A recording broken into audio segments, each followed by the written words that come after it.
So I had to take a brief pause on making NBA content for a second because there's a developing story that is very, very interesting, and it's at the college level. Shout out to all the young men and women out there who dominated in college over the past couple of months now. March Madness was by far the most entertaining it has been in years. Me personally, this is the first time probably in my entire life where I was this closely watching college basketball. Shout out to Zach Edey on the men's side. However, in a much bigger scope and why this video is very important, and more importantly, what this video is more specifically pertaining to is what the women's did on their side of the bracket, on their side of the floor, on their side of this conversation, because boy, was it dominant. Oh my goodness. It was by far the most entertaining basketball I have seen in quite some time, probably since last year's playoffs and maybe a couple of games this regular season, NBA season, but it was a joy to watch. It was amazing, and a lot of things have been developing. Now, for those who do not know, NCAA hoops has been dominated by women's basketball for the better part of the last 4 to 5 months now, in large part due to the ridiculous, and I do mean ridiculous, pool that Caitlin Clark and many other great women have been garnishing over this time frame. And in this year alone, it was a joy to watch as she averaged 32 points, 7 rebounds, 9 assists, nearly 2 steals, shooting splits of 46, 38, 86. And this is a player who is attempting, I think, like 13 threes on a game-to-game basis. Is ridiculous. Also, this stat line, outside of like the volume scoring, but the stat line across the board is something that we've seen from her in the 3 years prior. So if you're not familiar with her game, undeniably, unequivocally amazing. She has been transcendent and been able to really weather the storm. And it's not just her, to give a huge credit to a lot of other young up-and-coming women in college basketball. You have Paige, you have Angel Reese. Speaking of Angel Reese, this season she averaged around 18 to 19 points, 13 rebounds, 2 assists, 2 steals, a block, shooting 47% from the field herself. Also, you got young upcoming young women as well, such as Juju. It's a lot of talent, like a lot of talent, which then has really brought in a lot of people, watching the sport because it's been very entertaining. The rivalries has been there, and just all around great basketball from really start to finish of this year's college run for the women. And also, you had a really great story with South Carolina going lossless throughout the entire run. I mean, just straight dominating from start to finish and concluding a historic 3 or 4 year stretch where they've only lost 3 games in that process. It's just been amazing. Now, why is all of this important? 2 reasons. A lot of the women I just highlighted are either going to go into WNBA this year, meaning that on April 15th, I think that's when the draft is, they will be drafted to the WNBA. And if not this year, then next year. And if not next year, like a couple of more years. I think Paige, even though she was eligible to go to the WNBA this season, she's not. She's going to stay 1 more year. Regardless, though, there's a slew of young talent, dominant talent that's garnish a lot of viewership and audience that is about to come into the WNBA. Now, you may be asking yourself, how much viewership have they been gaining? It's ridiculous. Viewership that is 89% since last year, 285% since 2022. It peaked at 24 million viewers. 24 million viewers. The most watched basketball game, doesn't matter if it's men's, women's, college, or pros, since 2019. And if I'm not mistaken, I'm pretty sure that's like Warriors basketball. I think that's the basketball that trumped that. And excluding football, the Olympics, it is the most watched sporting event since 2019. Let that settle in. Like, really let that settle in now. And it ain't just that. Even if you look at a lot of the games that we saw from Iowa in particular, but even beyond that, this past 3 to 4 months now, again, Iowa and South Carolina, 18.7 million. Iowa versus UConn, 14.2 million. Iowa versus LSU, 12.3 million. And then we had Iowa versus CU Boulder, 6.9. UConn versus USC, 6.7. UCLA versus LSU, 3.8. This is crazy. Like, this is really, really crazy. This is actually so crazy that after Caitlin Clark had decided to put her name into the WNBA draft, a lot of people believe that she will go first overall, and it's kind of almost done at this point. The Fever is basically decided they're probably going to just draft her. Because of that, it has been recorded that after Caitlin Clark declared for the WNBA draft, the Fever's ticket prices more than doubled. More than doubled. And that is for somebody who, again, isn't even in the WNBA yet. We are also talking about ticket prices to specific games that are going outrageous. I think that there was a story about how Caitlin Clark matching up against Diana Taurasi.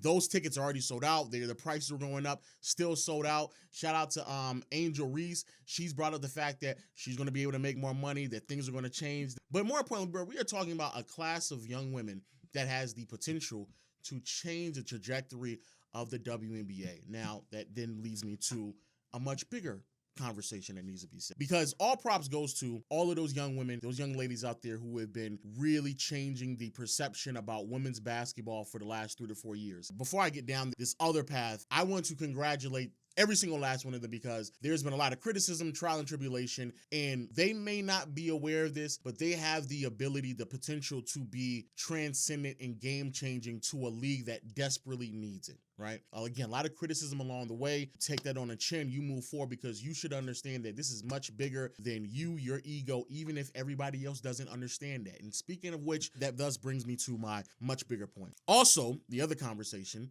that has been going on for really the last 3 to 4 years now, if not longer, is the WNBA from a league perspective struggling, right? And from that struggling, viewership has been down. They're still receiving subsidies from the NBA to still stay afloat. And to be fair to this association, this is a fairly young league that hasn't really, I think it started to exist in the late 90s. And so you need a little bit more time. The NBA saw very similar struggles, even though, yes, in today's world, you have way more advantages than the NBA did back then, but nevertheless, still young, still trying to figure itself out. Okay, cool, fine. But what we just witnessed from college basketball is a couple of things that really has debunked a lot of conversational pieces that people have had over the last, I don't know, 3 to 4 years, right? So some of those misogynistic takes that I will openly admit I participated in out of ignorance about, oh, you got to lower the rim, or, oh, women's basketball is just not entertaining, and da-da-da-da, that's been debunked. That is unequivocally been debunked, because there is absolutely no way that you can get these type of numbers watching women play basketball, and you're telling me that you got to lower the rim, or you need to just change whatever, all the other crazy stuff that some people were saying. That just can't be the case. Now, I'm not saying it's completely wrong, because I do believe undeniably watching some of these games were far more entertaining than watching a lot of WNBA games, but nevertheless, you can't say that because these numbers are there. Also, on the other side, you cannot sit here and say that, oh, we're not getting that much viewership because men are misogynistic and they just don't want to watch women play basketball. You can't say that either. You can't sit here and say that men aren't supporting women, men aren't doing that. You can't. Those arguments are also done, because again, these numbers are undeniable. Bro, let me tell y'all something. My mother, who, if I put a row of faces in front of her, I highly doubt she will be able to pick out Kevin Durant, right? She may just know Steph, LeBron, Kobe, Shaq, Jordan, Bird, Magic. That's it. I don't. Hey, that's probably it. She probably could not tell who KD was, and she came to me talking about how, oh yeah, I'm gonna watch the game. I was like, the game? What game you talking? Oh, the Iowa and South Carolina, that game? You're gonna watch that game? Yeah, I was gonna watch that game. The young girl out there, and I'm like, bro, she knows who Caitlin Clark is, but she probably don't know who KD is. That's how worldwide, that's how much of a reach, that's how much of casualdom, if you will, knew about what was going on. So all these takes about why the WNBA isn't getting viewership, bro, that shit is out the window.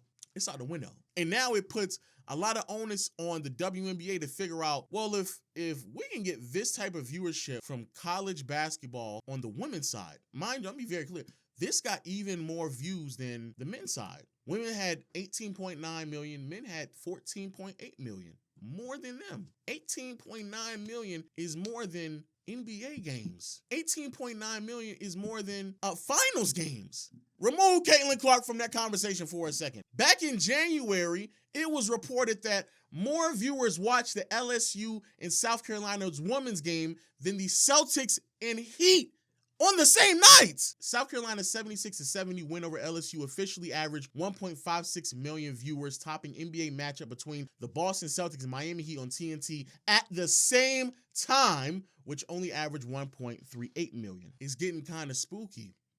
It's getting kind of scary. And it's getting pretty telling, because all of those arguments that were said before, irrelevant. They don't matter no more. Because now you're telling me that you have basketball games being played by women that is getting record viewership. Sometimes games are being played at the same time that men's great rivalry games are being played, and it's still outperforming. And all of these, not all, let me not say all, but majority of these young ladies are about to hit the WNBA within either the next couple of days or within a year or two. So then I ask, what will be the excuse? Because there shouldn't be any. What's even more telling is that while all of this is happening, and it's very, very odd and weird to me, some of the clips about some of the WNBA players, current and past, bashing some of these young women in the process, also weird that I've seen over the last 2 to 3 months. And what's even worse is that this potentially has not been the first time, because other WNBA players have talked about receiving harsh criticism from their peers,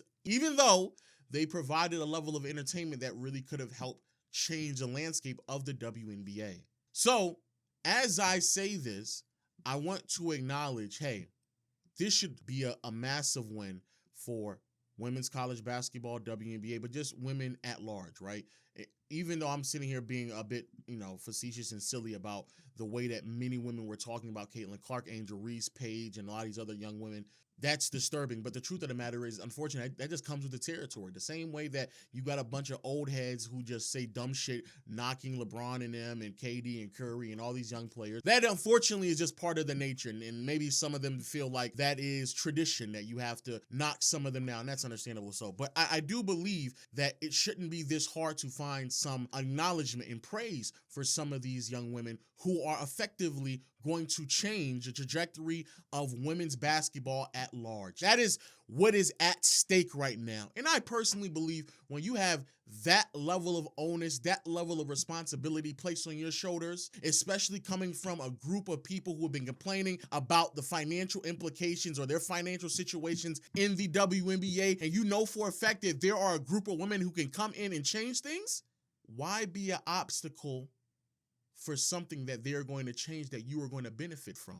What's the point of that? In all due time, we're going to figure out the real answers here. We are going to figure out what's really going on with the WNBA, because I do believe the time is up. It's here. Real hoopers are here, and they about to really change the landscape out of it. And coming from somebody who's a casual, I will admit I'm a casual, but as a casual, I was watching that.